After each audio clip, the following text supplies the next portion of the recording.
Ini kan laporan dari Ombudsman RI juga memperlihatkan begitu ya adanya rantai distribusi yang kurang baik dari distributor ke retail ataupun ke masyarakat. Nah ini kira-kira kalau dari Anda apakah memang ada peraturan begitu terkait pembatasan ataupun pendistribusian yang terjadi begitu Pak Helmi?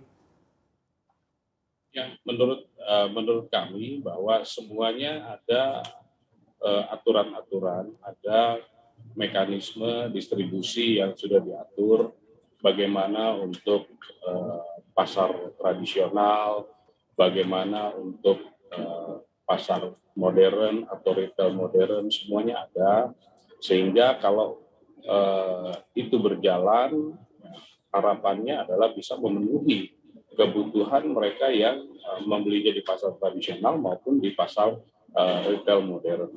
Kami juga mendapatkan informasi dari teman-teman Ombudsman tentang dugaan adanya yang harusnya dijual ke pasar modern tapi dijual ke tempat lain. Nah, informasi-informasi seperti ini kan harus didiskusikan lebih mendalam lagi dengan tim dari kami. Konteksnya apakah peristiwa itu masuk dalam delik yang melanggar aturan perundang-undangan. Kalau memang ya, kita akan lakukan pendalaman, mencari alat bukti, mengumpulkan alat bukti untuk bisa kita proses.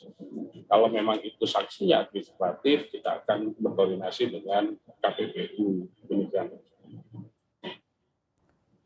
Baik, Pak Helmi, kalau kita perhatikan lagi begitu ya data dari lapangan ini, apakah memang sudah ada begitu terkait pemain-pemain ataupun pelaku dari penimbunan minyak goreng? Kalau misalnya sudah ada, sudah berapa sih Pak untuk oknum-oknum ini yang memang sudah ditindaklanjuti oleh Satgas Pangan? Ya, selama sebulan terakhir ya, sejak akhir Januari, awal Februari sampai dengan saat ini, sejak adanya kebijakan pemerintah itu, kami ikut membantu mensosialisasikan kebijakan tersebut.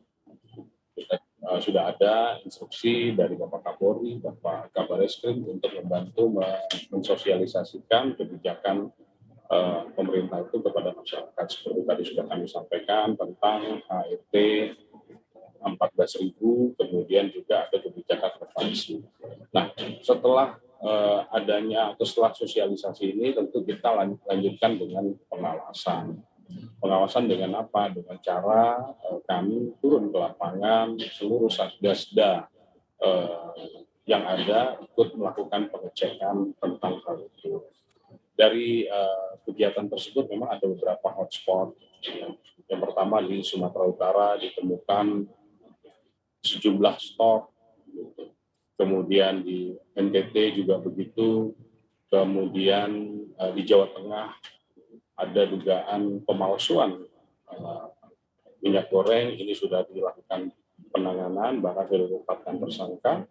Kemudian di Sulawesi Selatan itu ada ditemukan dugaan penyimpangan yang seharusnya penyimpangan minyak goreng yang seharusnya untuk rumah tangga dan pasar, tetapi sebagian dialihkan ke industri.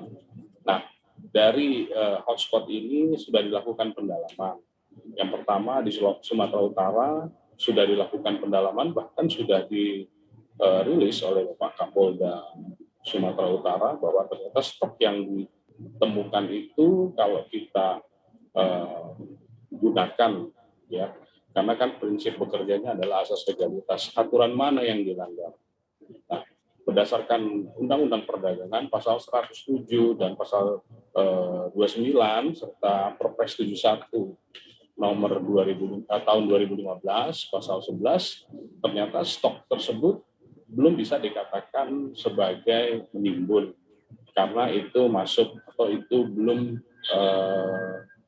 atau masih merupakan stok berjalan, kurang lebih seperti itu. Di tempat yang lain di NTT juga demikian, namun khusus untuk di Sulawesi Selatan, di Makassar, yang penyimpangan itu masih dilakukan pendalaman.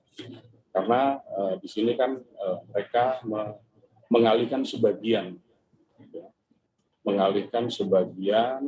minyak goreng curah yang seharusnya untuk rumah tangga untuk pasar tradisional, tetapi dialihkan sebagian untuk industri ini untuk mendapatkan syarat untuk bisa ekspor. Ini sudah kita lakukan.